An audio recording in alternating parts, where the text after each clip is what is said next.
Mais um Cristiano Responde. Acabei de receber aqui pelo meu Instagram, você ainda não me segue aqui no Instagram não, tá aqui ó, o @Cristiano Sobral, o seguinte direct. Professor, a minha mãe foi fazer uma compra no mercado e ela percebeu que o nome dela tinha sido negativado, inscrito no SPC indevidamente. O que fazer nesse caso? Bom, olha só, é muito comum isso acontecer, infelizmente. Algumas pessoas, os denominados estelionatários, eles vão até uma instituição financeira se valendo das informações de outra pessoa e abrem uma conta corrente no nome delas. Então, por exemplo, vamos dizer, tá? Eu, Cristiano, nunca pisei na instituição financeira Y. Vou até o mercado, pego o meu cheque, passo.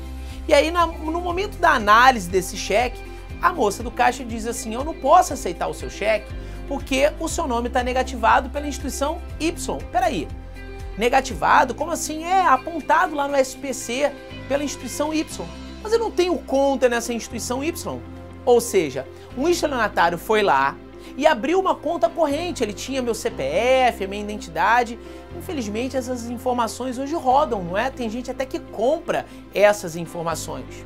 E aí, hoje eu tô com meu nome sujo. Foi o caso dessa indagação feita pelo meu Instagram. Tá lá com o nome negativado e é indevidamente, apontado indevidamente. O que o advogado vai fazer na defesa desse que é um consumidor por equiparação lá do artigo 17? Esse advogado deverá ingressar com uma ação declaratória de inexistência de débito. Repito, uma ação declaratória de inexistência de débito. E digo mais, deve esse advogado requerer uma tutela de urgência. Uma obrigação, por exemplo, de ser retirado o nome do consumidor lá do rol dos maus pagadores, porque o nome dele está lá indevidamente. Ele poderá, por exemplo, se fundamentar nos artigos 537 e seguintes do CPC de 2015. 537 e seguintes do CPC de 2015. Olha lá, essa pessoa que teve o nome inserido lá no rol dos maus pagadores indevidamente, ela será tida como consumidora, por equiparação, cito, do artigo 17. Coloca aqui o artigo 17 da Lei 8.078, o Código de Defesa do Consumidor.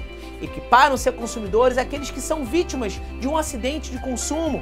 Nesse caso, é um caso de fato do serviço, lá no artigo 14 do CDC. Está aqui o artigo 14 do CDC.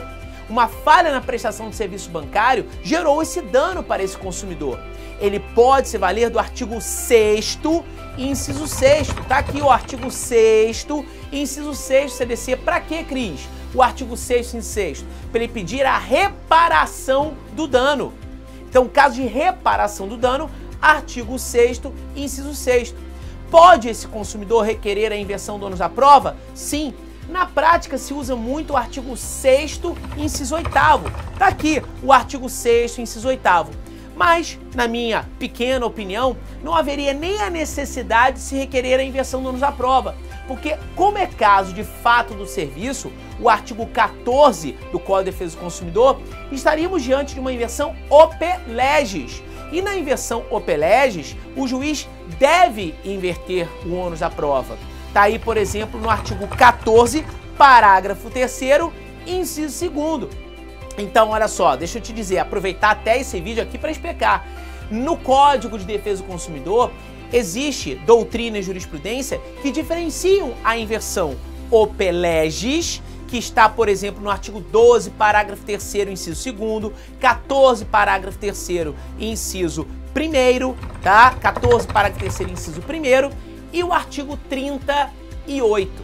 A inversão ope legis é aquela em que não ocorre análise do critério subjetivo do julgador, o que difere da inversão ope iudice, que está lá no artigo 6º, inciso 8º, que é aquela em que ocorre a análise do critério subjetivo do julgador, em que o juiz pode inverter o ônus da prova, fundamentando-se na verossimilhança ou na hipossuficiência.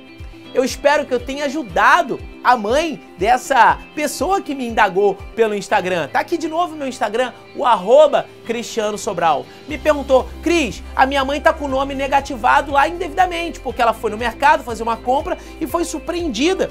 Disseram que o nome dela estava sujo e ela não tem conta corrente nesse banco que negativou o nome dela, a instituição financeira que levou essa informação para o rol dos maus pagadores.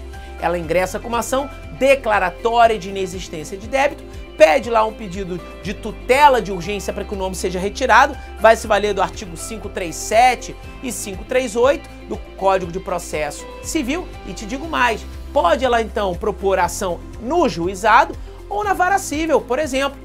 Lá no artigo 101, inciso 1º do CDC, coloca aqui o artigo 101, inciso 1º do CDC, diz que nas ações indenizatórias, o consumidor ele pode eleger o local que ele irá propor ação.